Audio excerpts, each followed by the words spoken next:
briefly. On Friday, the 10th of August, the first home invasion occurred in 32 Division in the area of Yonge and Shepherd.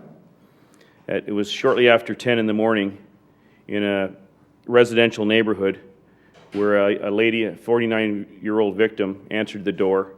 There was two males dressed in blue coveralls, described as male whites. Their faces were bare. They indicated that there was a smell of gas, indicating that they were from a gas company. The young lady let the individual into the house, where they immediately pulled out a firearm and a taser and put her to the ground along with her husband, who was 47 years of age. The individuals zip-tied the two victims, hands and ankles, and they ransacked the house looking for cash and jewelry. They did leave with some jewelry, cash, and identification. They also left with a 2010 gray BMW X3, similar to the one that's posted on the photo here. That vehicle is still outstanding. It has a license plate of AJJJ624. The victims in this home invasion were not injured, but they were left tied up for a significant amount of time before the police arrived. Again, we're looking for any assistance we can to locate the individuals responsible for this. We also want to ensure that the public's aware that they should be checking for identification and ensuring who they're opening the door to before they allow strangers in. On Sunday, the second home invasion, on Sunday the 12th of August, approximately 3 p.m., in a residential neighborhood of Shepherd and Nilson Road on Parcel Square, a family was at home. At that time, two males slid their sliding glass screen open from their patio door and entered into the premises. The members were watching TV. This was a husband and wife and their 3-year-old child. All three of the individuals were bound by phone cord or computer cord and duct tape. The mother and the father had duct tape placed over their mouths so they could not scream. The individuals threatened to kill the 3-year-old child if they did not comply, and they made a demand for yellow jewelry during the robbery.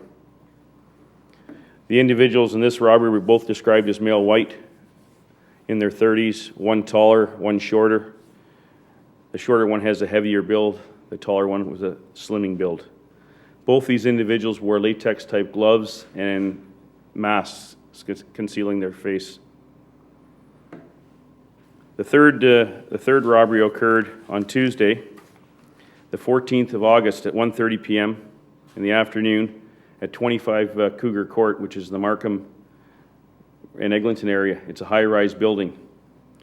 The individuals were at home at this time. It was a grandmother and her son. The individuals, we believe, had a key or a bump key for the premises, which is common for some of the previous break-and-enter occurrences that we've investigated in the past over the years. These individuals went into the premises. There was no weapons seen. The individuals, again, tied up the male and female victim. They assaulted them with their fists. They covered their faces. They believe that the bandits, the three of them, individuals, were in the premises for approximately an hour, ransacking the premises looking for jewelry and money. They made demands of that. Our investigation has identified this individual on the screen from an elevator shot and a building shot as one of the people that is responsible for this home invasion. We believe that the individuals that committed this crime were aware of the cameras in the building. The individuals tried to conceal themselves throughout the building where there's video cameras, and also tried to avoid the video cameras. This individual was caught on camera. We're looking for the public's assistance in trying to identify who he is so I can apprehend him. The individuals were described as all male black young individuals. This individual is wearing dark clothing. One of the individuals was wearing a white kurta over top of some dark clothing, but their faces were not recognizable during the home invasion because they were wearing disguises.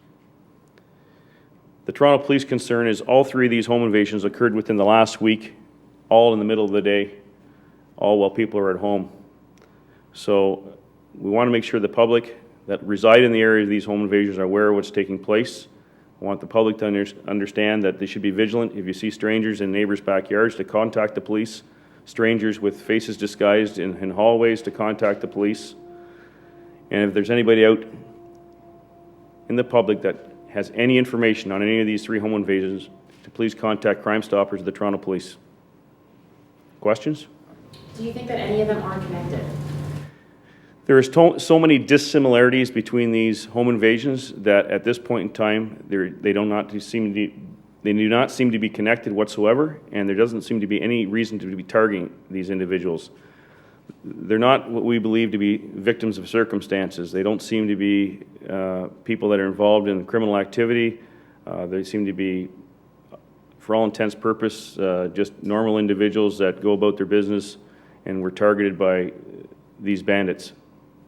Is this like a spike in the amount of home invasions where we've seen brutal assaults and, from year to date, last year, this year, or is this kind of on par with what we would expect?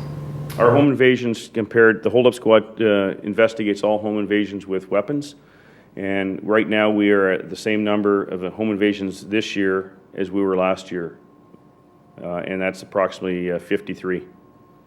You don't think, because there's so many dissimilarities, you don't think that they're connected as in the same people behind them, but is it possible they're all working for the same group or gang?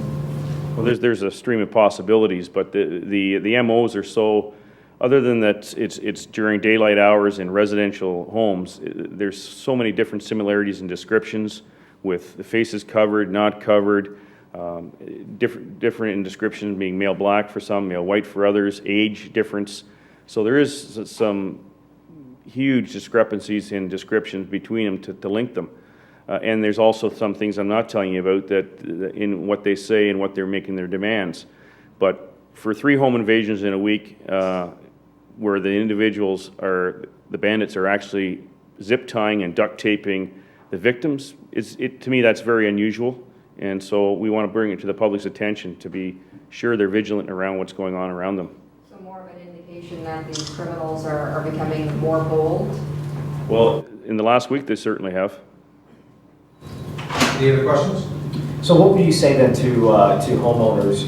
You said a lot of these were happening while people are at home in the middle of the day. What would you say to homeowners who may be opening the door when somebody knocks and presenting themselves as somebody who may be trustworthy? Well, I think in that case, in the first instance, is get proper identification before you open the door to any stranger. Much the same thing we tell our children. It still applies when you're an adult. If you're not sure who you're opening the door to, don't open the door. Ask for identification, ensure that these individuals are bona fide before you let them into your house. And for the other home invasion, the second one, when you have individuals walking through your backyard or a neighbor's backyard, this goes out to the neighbors also. If you see something suspicious, contact the police. It's always better to contact the police immediately and let them investigate some suspicious activity than try and say, yeah, I remember seeing that 2 days ago, and that's trying to follow it up. If we can get there while the act is occurring or just after it occurred because of vigilant neighbors seeing suspicious activity in their neighborhood, it benefits everyone. It keeps everybody looking after everyone in their neighborhood. The last time we spoke, there hadn't been any tips that had come in. That was earlier this week. Have there been tips that have come in since that have led you guys to anything of substance or of value? Nothing at this point in time. Again, that's my second portion for the reason for the media release, is to see if we can generate some tips or get somebody to call Crime Stoppers or the hold-up squad to advise us who these individuals are or point us in the right direction. The vehicle that was taken, did these robbers, were they able to manage to get away with a substantial amount of items from these homes? My understanding, the first two home invasions I described, they did receive jewelry and cash, but I wouldn't call it substantial amount for the terror they're putting into the victims. I wouldn't call it that substantial at all. The vehicle is probably worth more than anything that they've taken in the house.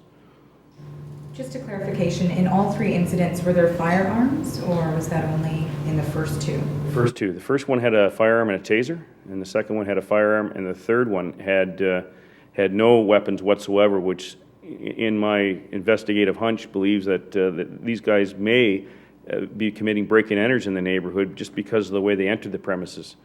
We've had rashes over the years, up and down, where individuals manage to either steal keys or get bump keys and try and break into places, and maybe they didn't realize that the victims were home at the time. That could be and it just turned into a home invasion from a break-and-enter.